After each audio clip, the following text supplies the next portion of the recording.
Jumpa kembali di Ngulik Alkitab. Sahabat, saya Pendeta Mestika Hulu akan memandu bincang kita di Ngulik ini.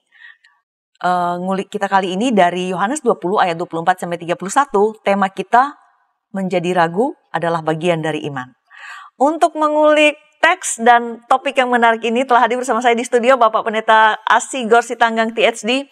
Halo Pak, apa kabar? Baik, apa kabar Bu Tika? Kabar baik Pak. Puji Tuhan. Terima kasih telah bersedia kembali menjadi narasumber di Ngulik Alkitab. Sahabat, Bapak Pendeta Asigor Sitanggang adalah dosen Sekolah Tinggi Filsafat Teologi Jakarta atau STFT Jakarta. Sebagaimana biasa kami sampaikan dari sini atau saya sampaikan dari sini, program Ngulik Alkitab yang sedang kita saksikan ini merupakan sarana bagi kita untuk belajar dan mendalami kitab suci serta melihat apa yang menjadi relevansinya dalam kehidupan kita sehari-hari di masa kini.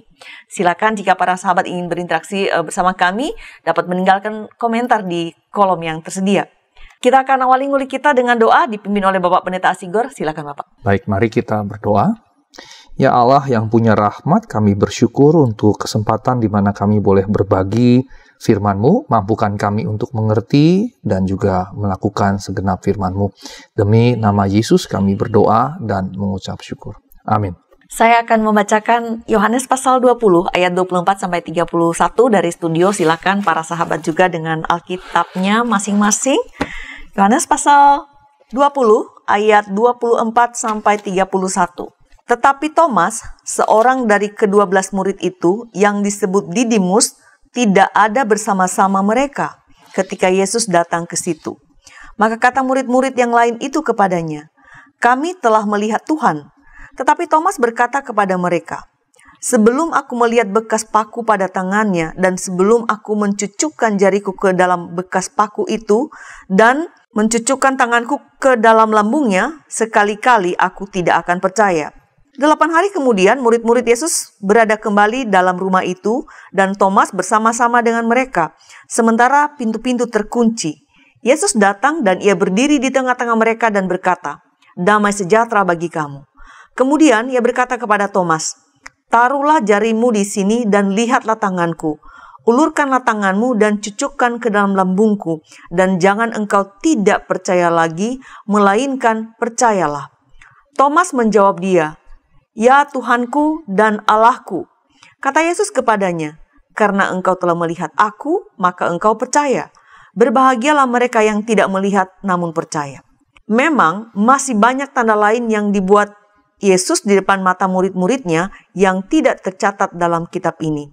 Tetapi semua yang tercantum di sini telah dicatat supaya kamu percaya bahwa Yesuslah Mesias, Anak Allah, dan supaya kamu oleh imanmu memperoleh hidup dalam namanya.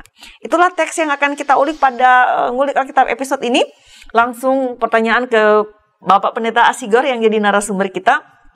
Sebagaimana tadi saya sampaikan juga di depan bahwa topik kita kali ini adalah menjadi ragu adalah bagian dari iman. Nah, pertanyaan saya membuka ngulik kita kali ini, Pak. Ya. Mengapa ragu atau keraguan itu mendapat perhatian gitu? Dan rasanya kalau kita membaca, kalau para sahabat juga menyimak topik ini menjadi ragu adalah bagian dari iman, seolah-olah ada tone positif pada keraguan gitu. Ini gimana Pak Kusir nih Pak? Baik, terima kasih Ibu Tika. Ibu Bapak yang terkasih, kita biasanya melihat teks ini kebanyakan khotbah yang saya dengar dari kecil, bahkan sekolah minggu gitu ya, kita diajar bahwa ini negatif, Thomas ini buruk dan seterusnya, sampai jadi guyonan begitu ya. Jangan seperti Thomas, jangan punya iman, mesti melihat dulu begitu dan seterusnya. Namun di kali ini saya ingin meletakkan tema keraguan justru jadi inti. Sebagian besar kita pasti pernah punya keraguan iman, setidaknya satu kali pasti punya. Nah, kita menjadi tidak yakin dengan apa yang kita percaya. Seorang mahasiswa saya dalam praktik khotbah kemarin, dalam mata kuliah khotbah juga menyatakan dia pernah ada di momen di mana dia meragukan iman percaya dia. Jangan-jangan nggak benar nih yang saya pertanyakan. Nah, pertanyaan-pertanyaan ini muncul semua ke permukaan. Dan kalau bisa dikumpulkan pertanyaannya, misalnya Ibu Bapak yang terkasih, mengapa ada ketidakadilan terjadi di bumi ini? Sekarang misalnya Soviet dan Ukraina, misalnya Rusia lebih tepatnya. Mengapa Allah membiarkan itu terjadi? Mengapa Allah begitu senyap, diam saja? Jika ia memang ada, kalau Allah ada, kenapa dia tidak bertindak? saya seringkali mendengar perkataan-perkataan, pertanyaan-pertanyaan seperti ini. Mengapa Yesus disebut jalan yang benar? Bukankah juga ada agama-agama lain misalnya? Apakah Yesus benar-benar bangkit? Bukankah itu hanya harapan yang sebetulnya ya dimiliki oleh Kristen mula-mula? Karena mereka terkejut Yesus nggak ada, kemudian harapannya jadi Yesus bangkit, padahal sebetulnya tidak, misalnya begitu. Dasar-dasar yang benar berarti untuk keyakinan nggak ada. Dan terciptanya dunia juga terjadi tanpa Allah. Itu kan dengan teori evolusionisme dan yang lain-lainnya. Nah, itu semua adalah pertanyaan-pertanyaan yang bahkan orang-orang Kristen, bahkan orang-orang percaya, bahkan orang-orang taat bisa memilikinya. Bisa dari orang-orang luar, tapi juga bisa orang-orang Kristen, bukan sekedar yang dalam tanda kutip Kristen KTP, tapi orang-orang Kristen taat pun bisa mempertanyakan hal-hal itu. Misalnya kita bisa bertanya, siapa yang bilang Allah menyertai saya? Faktanya tidak ada. Kemudian juga kalau Allah tahu segala sesuatu, jadi untuk apa saya berdoa? Nggak ada gunanya dong, dan seterusnya. Kalau Allah tahu, untuk apa saya berdoa? Terus bagaimana saya percaya Alkitab dan menemukan Allah di sana? Sementara Alkitab banyak pertentangan di dalamnya. Belum lagi kadangkala pendeta secara belatan menceritakan pertentangan-pertentangan tanpa kemudian memberikan dasar mengapa terjadi seperti itu. Dan mengapa juga ada hal-hal yang tidak saya sukai. Mengapa misalnya wajah Allah di Perjanjian Lama begitu keji dan seterusnya.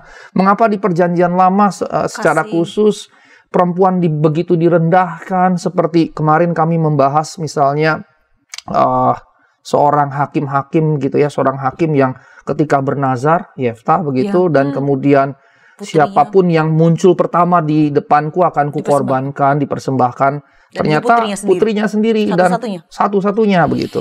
Nah, ini semua adalah pertanyaan-pertanyaan yang banyak muncul begitu. Baik, Pak Pendeta Sigor, saya kira apa yang Bapak sampaikan itu sebuah kenyataan ya, bahwa dalam hidup ini kita mengalami keraguan-raguan, paling tidak sekali. Dan sementara Bapak menjelaskan itu, saya pikir saya juga pernah berada di fase tanpa harus menjelaskan apa yang membuat saya ragu. Tapi betul saya bertanya, apa iya Allah peduli begitu? Nah, hal yang Pak Pendeta Sigor barusan kemukakan itu adalah beberapa contoh yang sudah didata, pertanyaan-pertanyaan yang diajukan baik oleh orang Kristen maupun bukan Kristen begitu. Tadi saya mengutip sesuatu yang didata oleh Pak Pendeta Sigor bahwa pertanyaan begini, kita biasa mendengar Allah menyertai kita atau kita kenal Immanuel, tapi ketika pergumulan begitu berat, kita bertanya begitu, apa jaminannya bahwa Allah beserta kita? Lihatlah keadaan saya sekarang, atau kita mengalami pandemi COVID selama 2 tahun tanpa kita tahu ujungnya. Mungkin pertanyaan itu ada. Nah, pertanyaan saya ke Bapak berikutnya. Apakah ada jawaban bagi pertanyaan-pertanyaan ini, Pak? Karena mungkin ada yang banyak lagi. Ini kan hanya beberapa contoh saja sebetulnya, Pak. Silakan. Baik. Terima kasih Bu Tika. Saya tidak ingin memberikan jawaban dalam materi pada hari ini. Meskipun selalu ingin menjawab dan di kepala muncul berbagai macam begitu. Tapi sebaliknya saya ingin dengan ibu bapak sekalian termasuk di rumah merenungkan.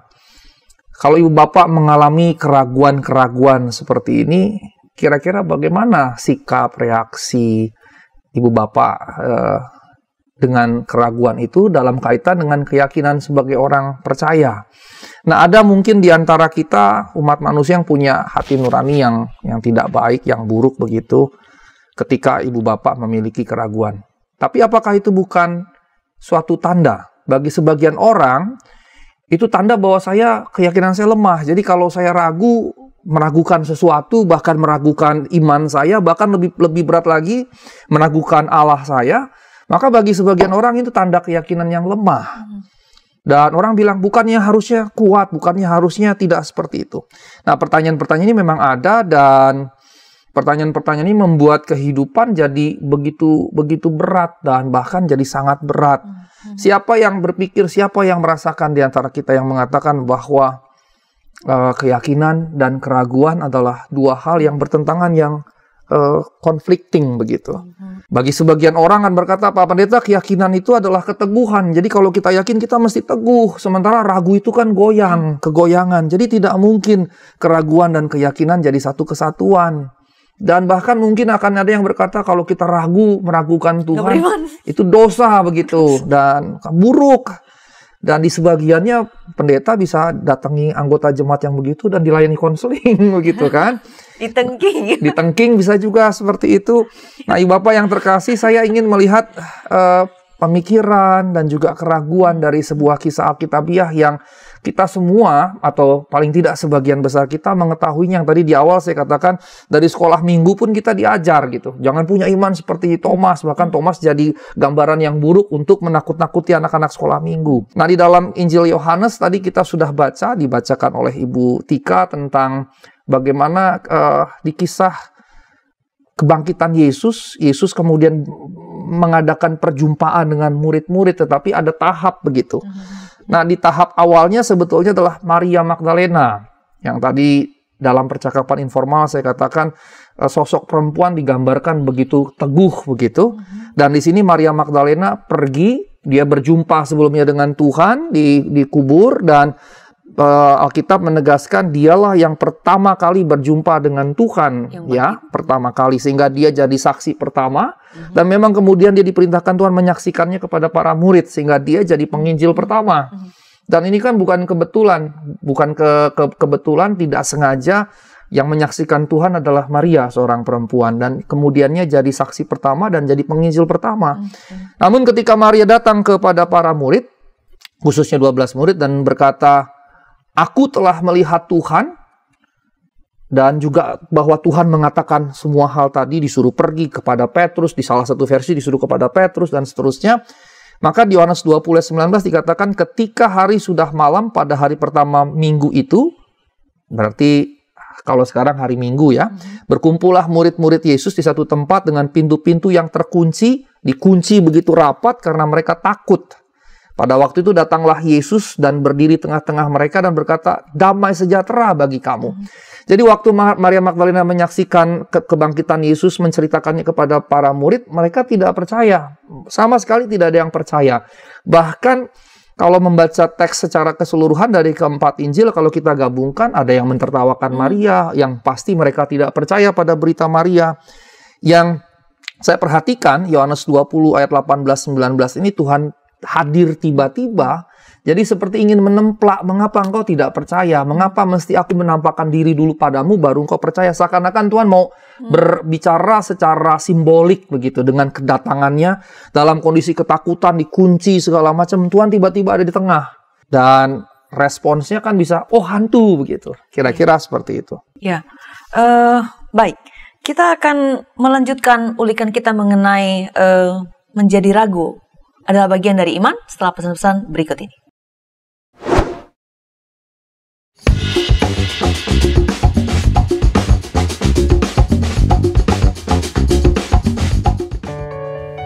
Sahabat, YKB GKI TV menayangkan program baru yaitu Balada, bedah lagu dan aransemen di channel Bedah Lagu. Program ini tayang secara premier 2 minggu sekali setiap hari Sabtu jam 8 malam. Jangan lupa like, subscribe, dan bagikan kepada sebanyak mungkin orang. Tuhan memberkati.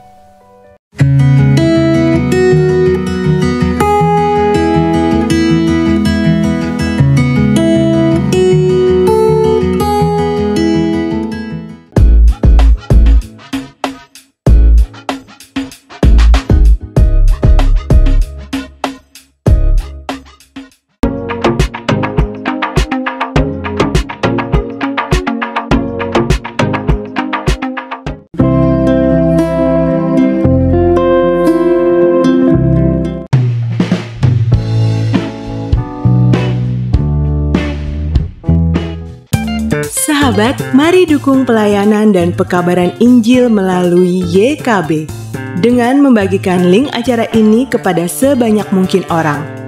Dukungan juga dapat saudara lakukan dengan mentransfer dukungan finansial ke rekening BCA ke nomor 450 305 2990 450 305 2990 atas nama Yayasan Komunikasi Bersama.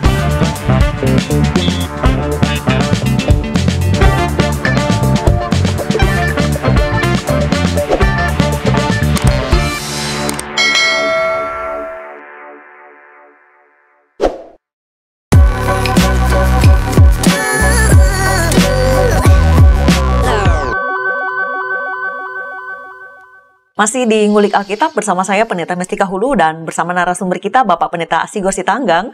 Kita sedang mengulik Yohanes pasal 20 ayat 24 sampai 31. Tema kita kali ini, menjadi ragu adalah bagian dari iman. Kita melanjutkan topik menarik ini. Saya membuka segmen kedua dengan pertanyaan ke Pak Pendeta Asigor. Tadi di segmen pertama Pak Asigor sudah menyebutkan atau mendata beberapa pertanyaan yang menunjukkan adanya keraguan dalam diri manusia, entah itu orang-orang Kristen, termasuk kita di dalamnya, ataupun orang-orang yang bukan Kristen begitu.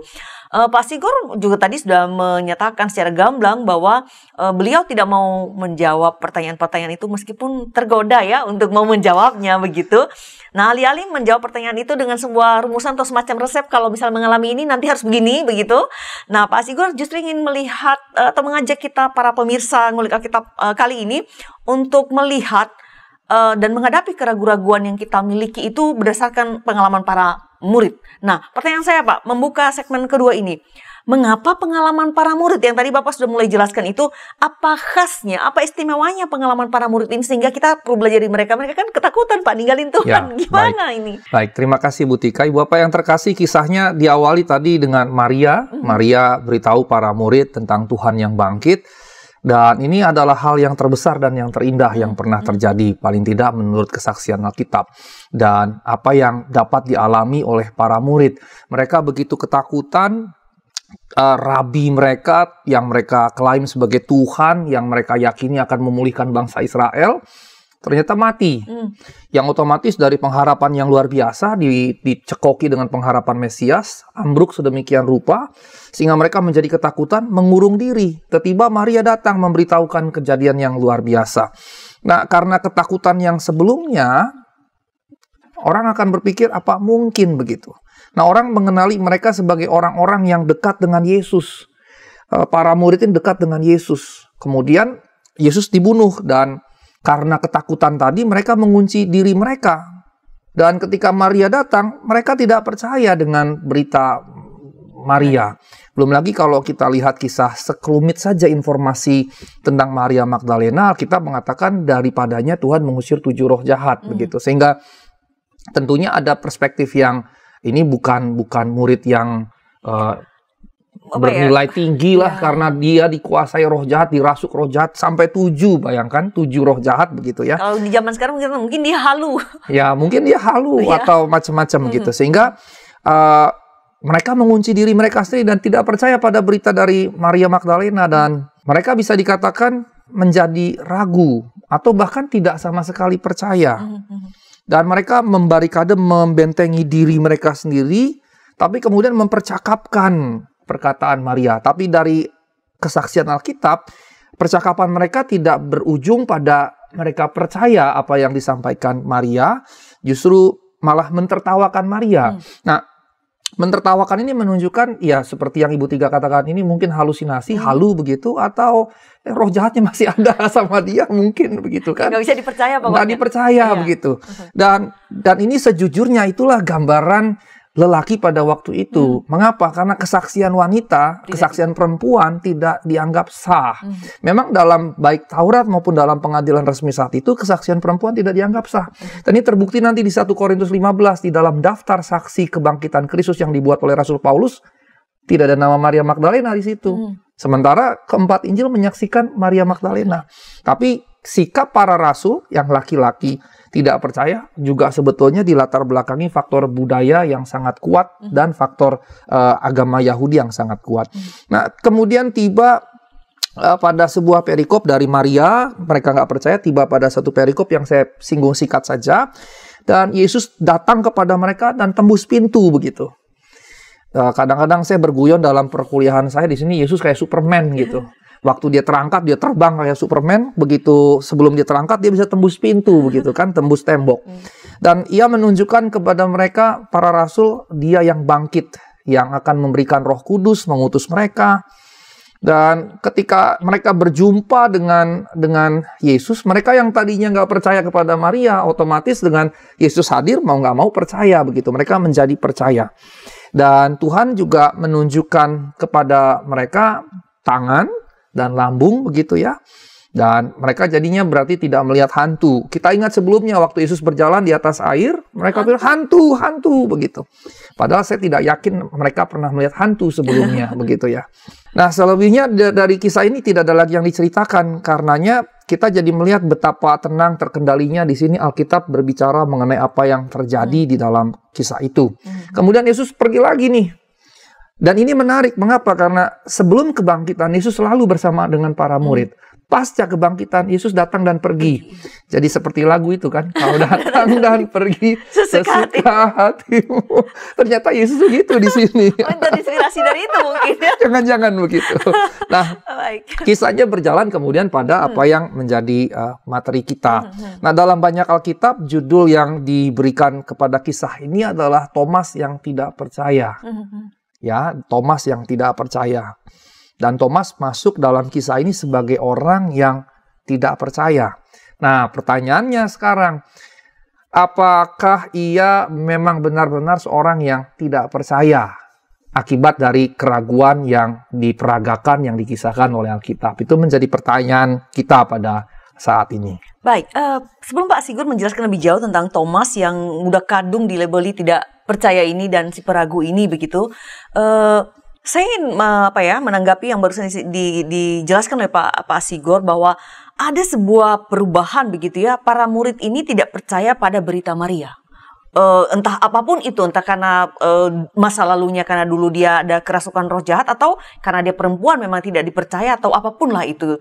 Namun kemudian ketika mereka melihat Tuhan Yesus yang ibarat Superman tadi itu menembus pintu, ajaib, hadir di tengah-tengah mereka, itu peralihannya begitu cepat begitu Pak. Ya. Cepat percayanya. Nah, yang menarik bagi saya begitu ya, dari mengabaikan, tidak percaya, mungkin nggak mau tahu ya begitu, kemudian setelah berjumpa dengan Yesus yang sesaat, tadi Pak Pendeta juga menjelaskan bahwa sebelum kebangkitan, sebelum kematian, Tuhan Yesus selalu stay bersama murid-muridnya. Tapi setelah kebangkitan dia datang dan pergi, seperti lagu tadi itu. Nah, tapi kemudian mereka melakukan pada Thomas adalah, kami sudah melihatnya, maka seharusnya engkau mempercayainya juga. Ada sedikit pemaksaan, padahal tadinya sendiri mereka nggak percaya juga pada berita Maria. Nah, bagaimana melihat tindakan atau perilaku murid-murid ini, Pak? Ini juga kan berkorelasi dan kita masa kini juga kan begitu, Pak? Silakan. Baik, seperti tadi saya katakan, penampakan Tuhan kepada 10 murid ya, karena minus Yudas, minus Thomas, jadi 10 rasul begitu. Begitu cepat diceritakan, bahkan kalau kita lihat di ayat 20-23, pasal yang sama begitu, Tuhan langsung memberikan mereka Roh Kudus. Ia mengemusi mereka, berkata, terimalah Roh Kudus. Langsung begitu. Jadi dia yang bangkit memberikan Roh Kudus, dan kemudian Yesus pergi. Dan ceritanya menjadi begitu, mengalirnya begitu saja cepat, tenang, dan terkendali gitu. Tidak ada apapun di antaranya. Bahkan reaksi para murid pun tidak dikisahkan, sama sekali tidak dikisahkan. Nah, kemudian Yesus pergi. Tetapi ketika kita melihat Thomas, maka pertama-tama kita melihatnya di sini digambarkan dia ragu. Ketika para murid berkata, kami telah lihat Tuhan, Thomas malah bersikap skeptis di sini. Sikap di sini menarik sekali ketika dia katakan, sebelum aku melihat bekas paku pada tangannya, sebelum aku mencucukkan jariku ke dalam bekas paku itu dan mencucukkan tanganku ke dalam lambungnya, sekali-kali aku tidak akan percaya. Jadi Thomas skeptis sekali di sini. Yang menarik adalah sebetulnya kita melihat kedua kisah tersebut berkaitan, 10 murid atau 10 rasul dengan Thomas. Maria sudah beritahu para murid, tapi para murid toh tidak percaya. Para murid malah mengurung diri sedemikian rupa, menjadi ketakutan, kunci pintu. Saking ketakutannya, kalau baca cerita detailnya, pintu di luar dikunci, pintu di dalam dikunci, takut orang Yahudi. Dan Yesus terpaksa harus melakukan tindakan yang ajaib untuk mereka, begitu, harus tembus barikade itu begitu. Istilah seperti tentara barikade, Yesus harus terobos itu. Padahal kalau mereka tidak kunci pintu itu, Yesus kan bisa ketuk dan dikasih masuk begitu ya. Tapi di kisah yang lain kan Yesus bilang dia ketuk pintu, buka pintu dia masuk. Nah, ini Tuhan mau ketuk pintu gimana? Digembok semua. Jadi Tuhan harus terobos gitu, dan ini jadi menarik, hanya di kejadian ini Tuhan terobos gitu. Nah, jadi ada semacam paralel di antara keduanya, dan Tuhan menjumpai mereka, dan 10 rasul yang telah dijumpai ini meneruskan berita tersebut dengan penuh keyakinan. Kami telah melihatnya, kami telah melihat dia. Dan keyakinan iman yang penuh ini mereka sampaikan kepada Thomas. Kami telah melihat dia, kami telah melihat dia. Padahal sebelumnya si Maria malah dibilang gila begitu kan, dianggap gila, ditertawakan begitu, melecehkan sekali. Maria bilang, saya lihat Tuhan bangkit, hehehe, kamu gila. Bayangkan responsnya begitu. Sehingga dengan kata lain sebetulnya sebelum melihat Tuhan, gagasan Tuhan yang bangkit gila buat mereka. Gagasan Tuhan yang bangkit tidak ada dalam pemikiran mereka. Padahal Tuhan sudah berulang-ulang menceritakannya di Markus 3 kali, di Matius 4 kali. Nah, sebelumnya mereka sama lemahnya dan sekarang mereka begitu yakinnya. Kami telah lihat dia dengan penuh keyakinan. Ini tentunya dasar sebuah keyakinan. Ketika kami berkata kepadamu apa yang telah terjadi, kamu bisa percaya pada kami. Kira-kira maksudnya begitu. Padahal pada Maria mereka tidak berlaku prinsip yang sama begitu. Nah, kita jadinya jelas dengan hal ini. Kita tahu dengan jelas Thomas tidak percaya. Thomas tidak percaya kepada mereka yang menceritakan sesuatu kepadanya yang menurut dia tidak terjadi begitu. Saya tidak percaya sama sekali apa yang kalian sampaikan padaku. Kira-kira begitu. Nah, Ibu Bapak yang terkasih dalam Tuhan Yesus Kristus, bisakah kita katakan di sini Thomas adalah dia yang tidak percaya, Thomas yang tidak percaya?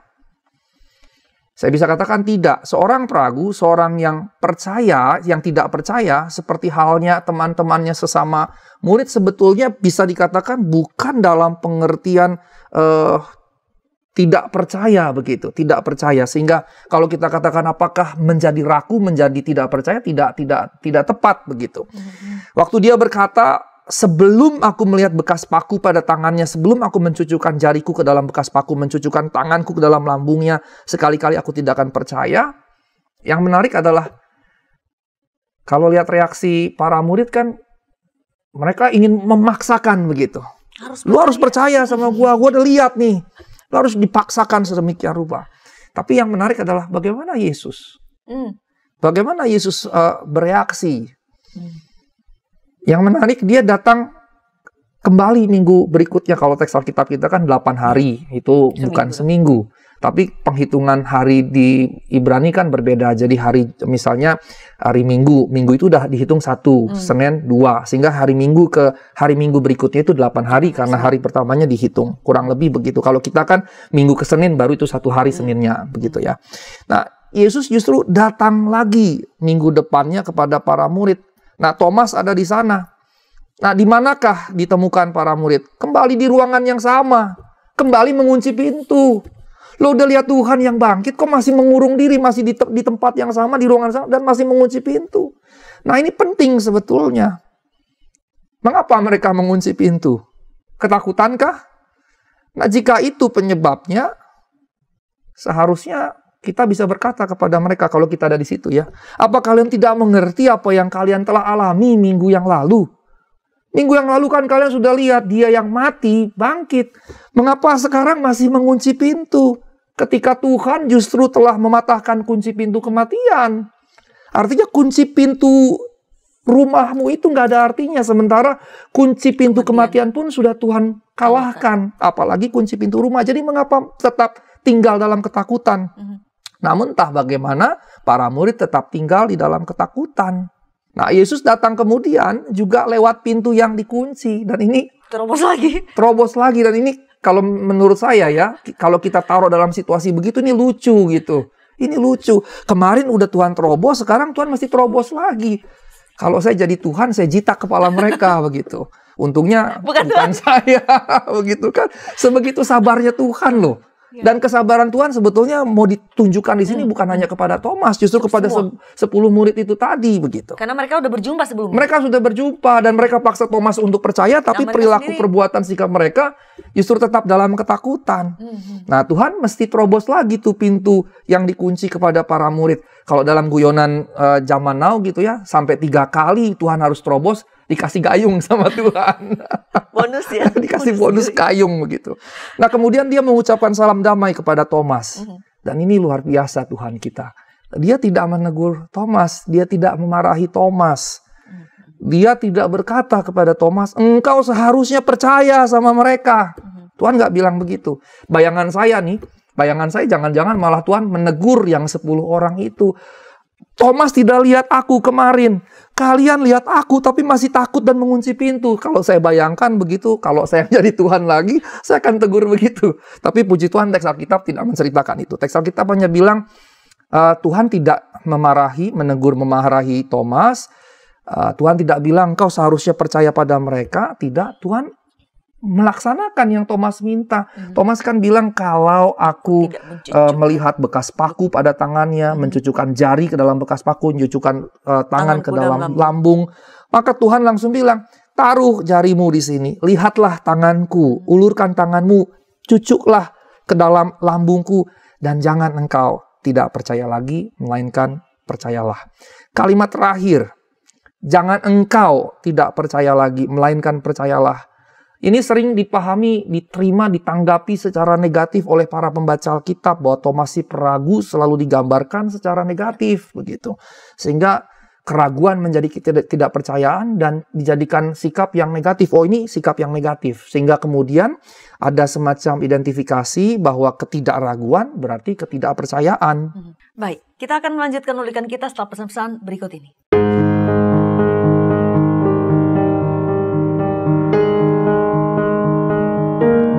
Sahabat, kami mengucapkan terima kasih karena sudah menjadi mitra pekabaran Injil di channel YouTube YKB GKI TV. Untuk mempermudah sahabat berlangganan dan menyaksikan program renungan berbahasa daerah, maka kami membuat channel YouTube YKB berbahasa daerah. Channel ini khusus diisi program-program berbahasa daerah yang ada di Indonesia.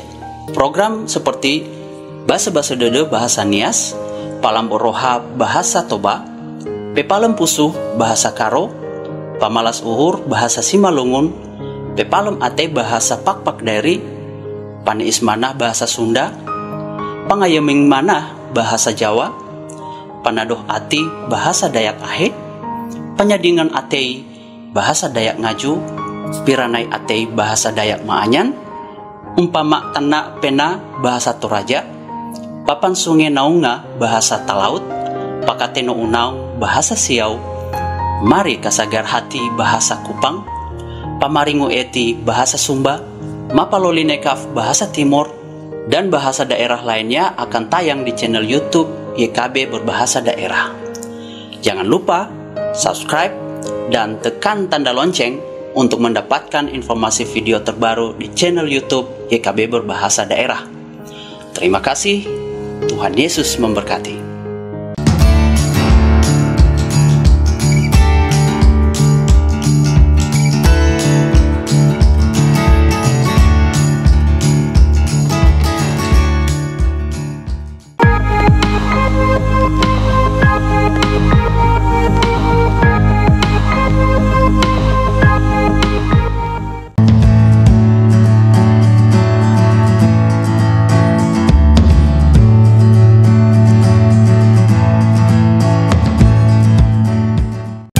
Sahabat, mari dukung pelayanan dan pekabaran Injil melalui YKB dengan membagikan link acara ini kepada sebanyak mungkin orang. Dukungan juga dapat saudara lakukan dengan mentransfer dukungan finansial ke rekening BCA ke nomor 450 305 2990 450 305 2990 atas nama Yayasan Komunikasi Bersama.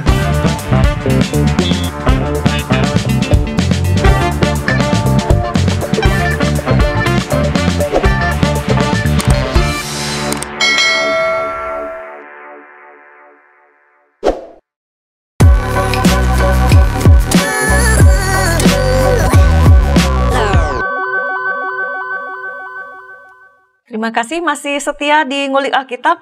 Saya Pendeta Mestika Hulu dan narasumber kita masih Bapak Pendeta Asigor Sitanggang. Kita sedang mengulik Yohanes pasal 20 ayat 24 sampai 31. Tema atau topik kita menjadi ragu adalah bagian dari iman. Percakapan yang menarik ini tadi harus terjeda karena kita break.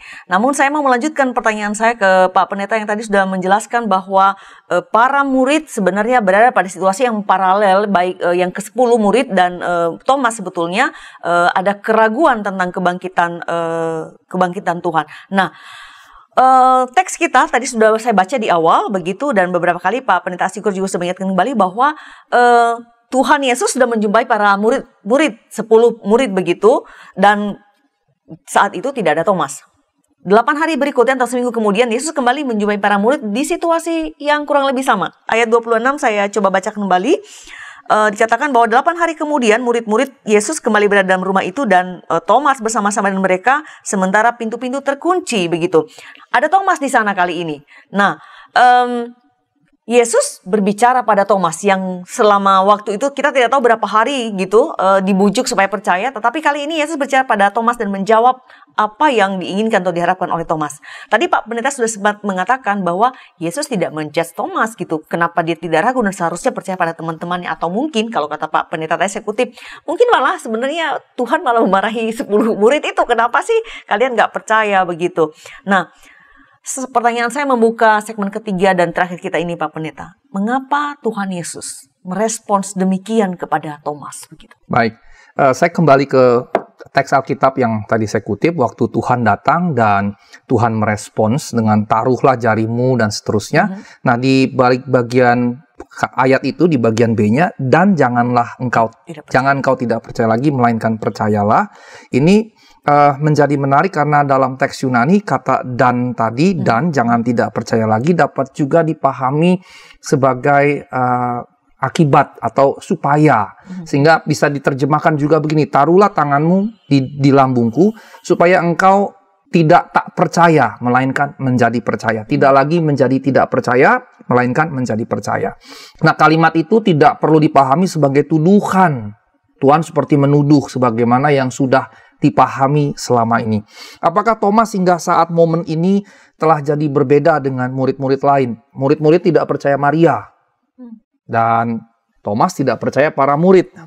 Tapi ada satu hal yang membuat Thomas justru lebih baik dari para murid lainnya. Dia ingin mengetahui, ada rasa ingin tahu yang kuat. Dia ungkapkan keraguannya dan dia tidak simpan untuk dirinya sendiri. Kalau 10 murid tadi kan ya percaya nggak percaya, tapi mereka simpan keraguan, dan ketika mereka sudah Tuhan pergi dari mereka kembali kunci pintu, sehingga mereka sebetulnya menyimpan dalam diri mereka sendiri. Sementara Thomas mengatakannya jelas dan tegas. Saya tidak akan percaya perkataan kalian kecuali jika saya sendiri berjumpa dengan Tuhan dan saya diyakinkan. Ini sebetulnya justru kualitas yang lebih baik. Kualitas yang lebih baik dari para murid. Mengapa? Karena para murid tidak berkata begitu kepada Maria. Para murid malah menganggap Maria seperti gila, mentertawakan Maria. Tapi Thomas tidak. Thomas justru menunjukkan pemahaman teologis yang ia miliki. Ia sampaikan kepada para murid. Maka saya dapat katakan dengan jujur bahwa Thomas jelas lebih berani daripada murid-murid lainnya. Dia menyuarakan skeptisismenya, keraguannya, dan tidak menyembunyikannya. Sementara para murid lain menyembunyikannya. Dan Yesus justru kemudian menunjukkan dirinya kepada Thomas seperti dia tunjukkan kepada murid-murid yang lain. Sebagaimana Tuhan tunjukkan dirinya, tubuh fisiknya kepada 10 murid, kepada Thomas juga demikian. Dia tunjukkan kedua tangannya dan lambungnya. Dan ada yang kurang di sini. Murid-murid yang lain demikian disebut di dalam Alkitab, dan kita telah membahasnya dan kita bersukacita dengan keadaan mereka. Tetapi sekarang bagaimana dengan Thomas? Thomas ketika ketemu Tuhan yang bangkit tadi, yang menunjukkan tangannya dan lambungnya sama seperti kepada 10 murid, reaksi 10 murid cuma senang, happy begitu, happy, tapi kemudian balik kepada ketakutannya. Tapi respons Thomas berbeda. Respons Thomas berkata, ya Tuhanku dan Allahku. Kita orang percaya sekarang, ya ini normal, tidak spektakuler. Tapi pada saat itu dia jelas spektakuler sekali. Ada pengakuan iman, ada credo sebetulnya bahwa Yesus adalah Tuhan dan Allah. Begitu. Dan kalau mau ditanyakan, ada nggak pernyataan bahwa Yesus adalah Allah dalam perjanjian baru khususnya keempat Injil? Ya ini. Pernyataan ini, pengakuan ini, pernyataan dari Thomas. Nah, dalam Injil Yohanes inilah pertama kali seorang murid menyebut Yesus bukan hanya Tuhan, tapi juga Allah. Pembaca Injil Injil Yohanes pasti sejak awal sudah tahu, gitu ya. Dari awal, pada mulai adalah firman bersama-sama dengan Allah, firman adalah Allah. Maka para pembaca Injil termasuk kita sudah tahu Yesus berasal dari Allah, adalah Allah bersama-sama dengan Allah, dan seterusnya. Tetapi mereka kan tidak. Nah, sekarang setelah kebangkitan Tuhan, Thomas mengenali siapa Yesus dalam identitas sejatinya sebagai yang pertama menyatakan itu. Yang dengan penyataan itu, semua gereja di seluruh dunia di sepanjang zaman, di segala abad, memiliki pengakuan iman itu. Dan ia diakui bukan sekedar nabi, rabi, atau tuan, karena kurios Tuhan bisa saja Tuhan, majikan begitu ya, Tuan. Tapi di sini ada pengakuan yang lain, theos gitu. Dan yang melihat itu hanya Thomas. Artinya begini, kalau dia memang benar-benar Tuhan dan Allah, dia pasti bangkit. Dan kebangkitannya menjadi semacam pembuktian, semacam dalil bagi Thomas bahwa dia adalah Allah. Karena hanya Allah yang dapat mematahkan pintu kematian. Dan terhadap Thomas yang menurut kita tidak percaya ini, justru Thomas telah mengenali dengan benar siapa yang bangkit itu. Perkataan Yesus, percayalah, justru memperoleh jawaban yang tepat. Ya, waktu Tuhan bilang, ini tanganku, ini lambungku, taruh tanganmu di sini. Thomas tidak lakukan loh. Waktu Tuhan bilang, jangan tidak percaya lagi, melainkan percaya supaya engkau percaya. Thomas nggak taruh jarinya. Thomas langsung bilang, ya Tuhanku dan Allahku. Dia nggak lagi. Dan karenanya, Thomas adalah orang yang percaya, bukan tidak percaya. Sang peragu, yang kita label nih sebagai orang yang tidak percaya, Yesus tidak melihat Thomas sebagai sesuatu yang negatif. Justru di sini luar biasanya. Yesus menerima keraguan Thomas secara serius. Menanggapinya secara serius. Dengan kata lain, kita bisa ambil satu pesan di sini. Keraguan bukan hal yang buruk dalam sebuah keyakinan dan bukan penghalang atau halangan untuk keyakinan. Justru jalan penting. Jadi semacam stasiun kereta api sebelum pergi ke stasiun berikutnya, dia jadi stasiun yang penting. Stasiun kemana? Dari tidak percaya menjadi percaya. Jadi dia sebuah stasiun yang penting, pemberhentian yang penting, jalan yang penting. Sebuah catatan yang sangat menarik dan positif ya mengenai Thomas yang kita kenal begitu dari sekolah minggu, seorang peragu dan tidak percaya begitu.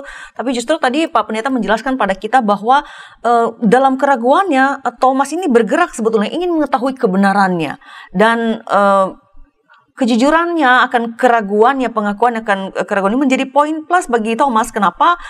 Dibandingkan para murid yang seolah tidak ada apa-apa.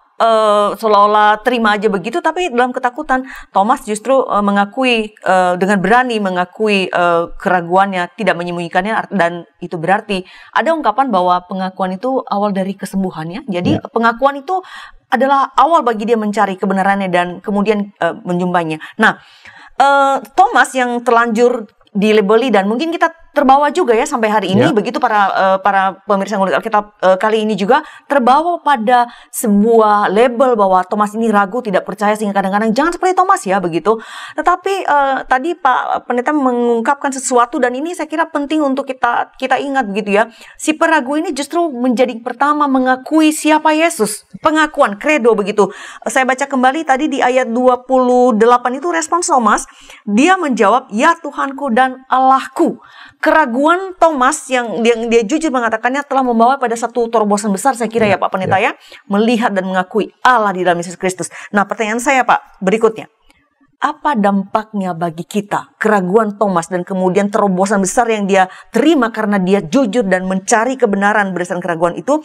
Kan kita ini juga keraguan ya Pak ya, macam-macam ya. Dan kadang dalam keraguan kita menerima kritik, kurang iman lu, lemah lu, seperti itu sebenarnya. Nah, apa Pak dampaknya pengakuan ini atau pembelajaran yang kita tarik dari Thomas ini? Silakan Pak. Baik, keraguan dan bertanya-tanya, mengajukan pertanyaan tentang apa yang kita percayai, dengan demikian bukan satu hal yang buruk, tapi justru ungkapan yang penting, justru menjadi ekspresi dari orang yang beriman. Orang yang beriman justru mempertanyakan apa yang dia percayai. Orang yang tidak mempertanyakan yang dia percaya adalah orang yang dicekoki, Orang yang istilahnya indoktrinasi.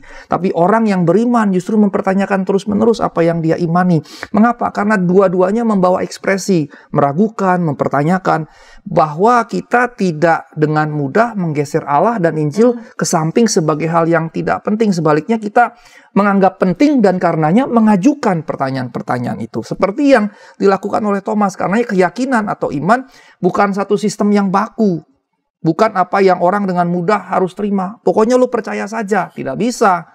Jangan pakai otak. Ada yang bilang gitu. Jangan pakai otak. Terima saja. Lo kalau tidak pakai otak, pakai apa? Kan begitu. Nah, iman atau keyakinan bukan berarti hanya berkata ya kepada apa yang diajarkan oleh gereja. Sebaliknya, iman adalah satu hubungan di mana ada pertanyaan disampaikan dan dia akan berupaya menemukan jawaban-jawabannya. Dan ini berarti bicara sebuah proses.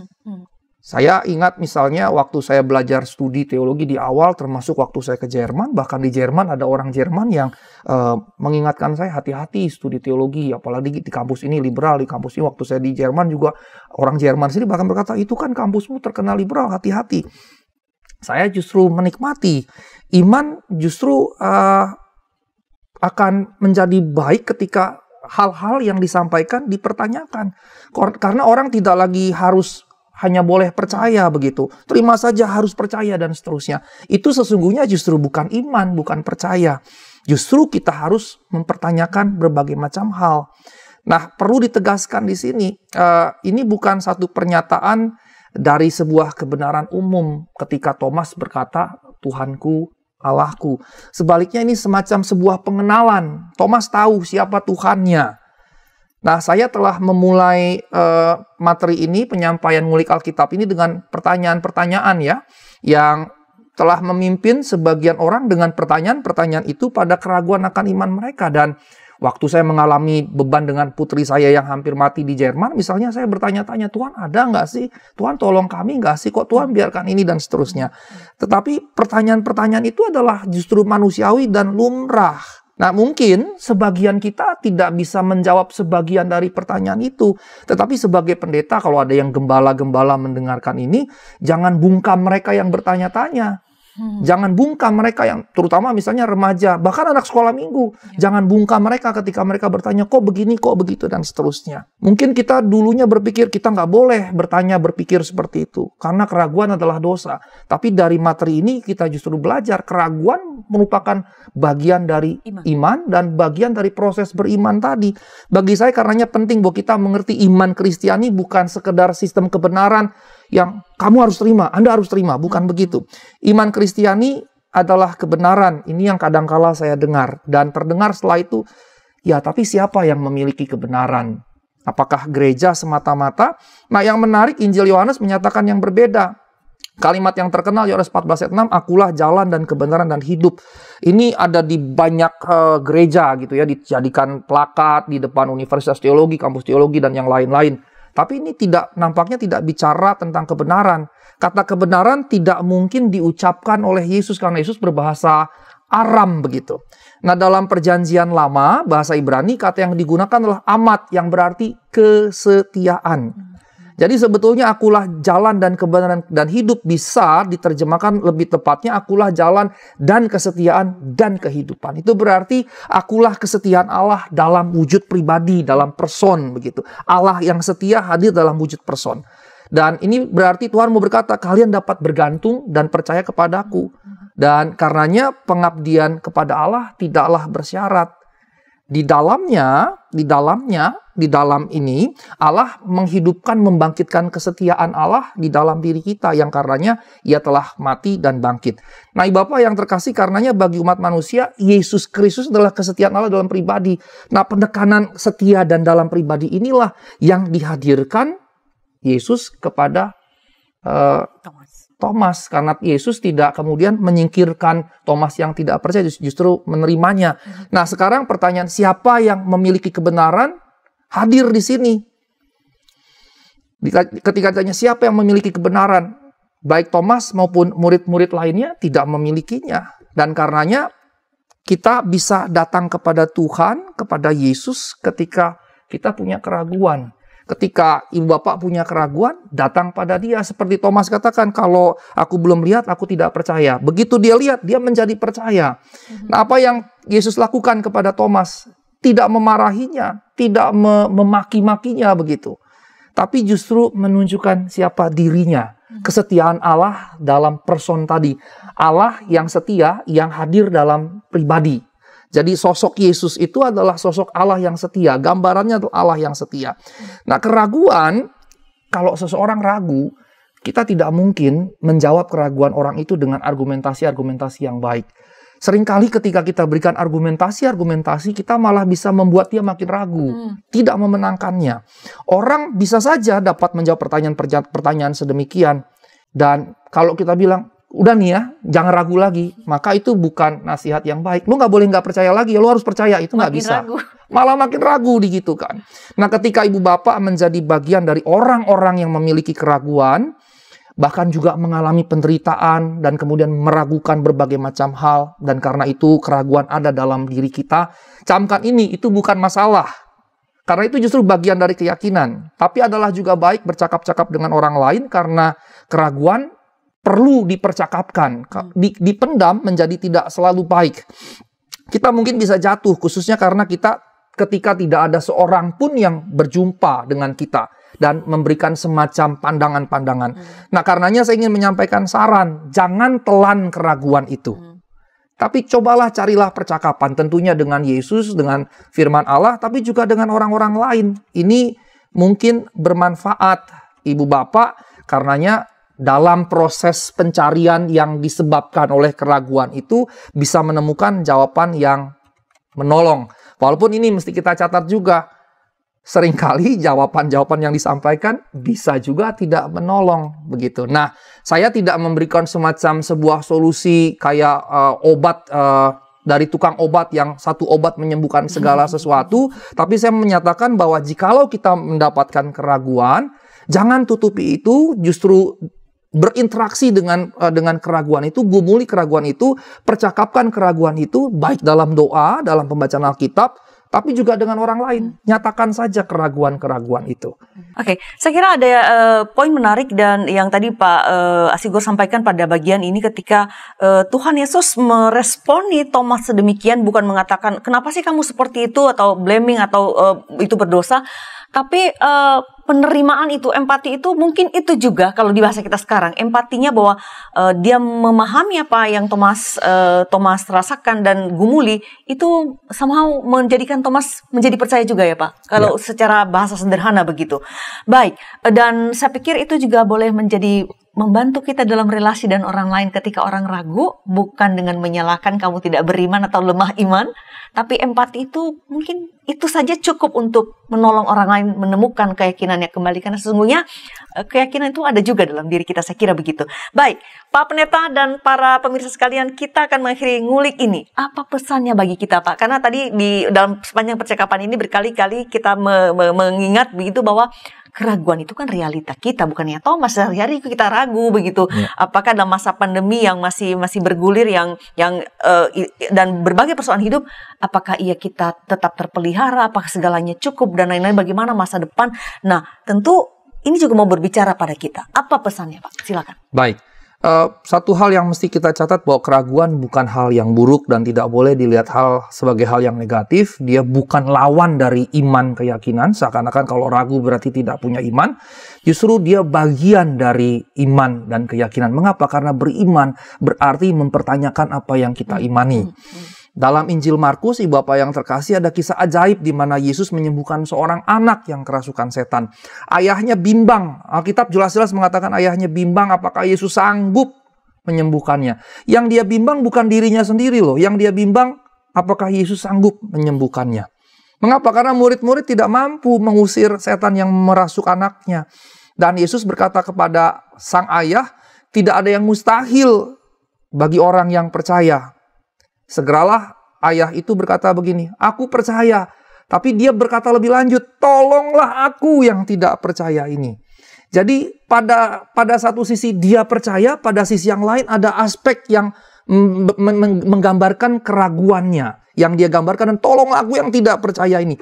Sehingga dengan kata lain, baik dari cerita Thomas yang kita ngulik panjang lebar maupun singkat dari Markus 9 ayat 24 tadi, jelas sekali bahwa keyakinan iman dan keraguan itu sebetulnya dua sisi satu mata uang. Dia akan selalu hadir bersama-sama. Bersisian. Ya? Bersisian, berdampingan, selalu hadir bersama-sama.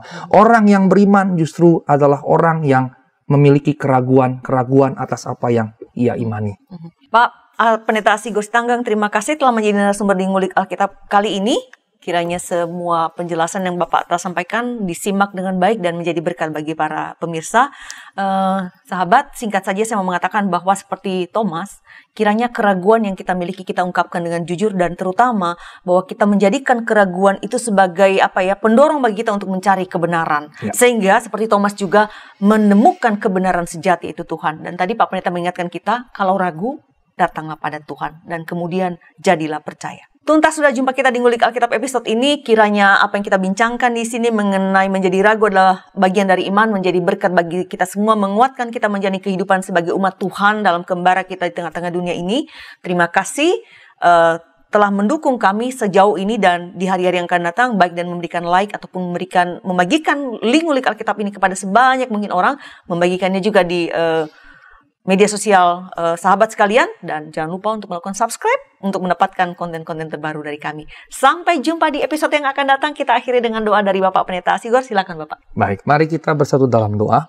Tuhan, terima kasih untuk apa yang Kau sampaikan kepada kami. Kiranya jikalau di antara para pemirsa yang sedang dalam pencarian, mencari jawaban, ada pertanyaan-pertanyaan, bahkan keraguan demi keraguan, biarlah para pemirsa, ibu bapak sekalian, Tuhan boleh lawat seperti Engkau melawat Thomas, sehingga mereka boleh menemukan jawaban-jawaban dari pertanyaan-pertanyaan yang menguasai jiwa, hati, dan pikiran mereka, bahkan ketika mereka mengalami kesulitan maupun penderitaan. Demi nama Tuhan, kiranya Tuhan memberikan jawaban dan juga jalan keluar. Amin. Sahabat, mari dukung pelayanan dan pekabaran Injil melalui YKB dengan membagikan link acara ini kepada sebanyak mungkin orang. Dukungan juga dapat saudara lakukan dengan mentransfer dukungan finansial ke rekening BCA ke nomor 450 305 2990 450 305 2990 atas nama Yayasan Komunikasi Bersama.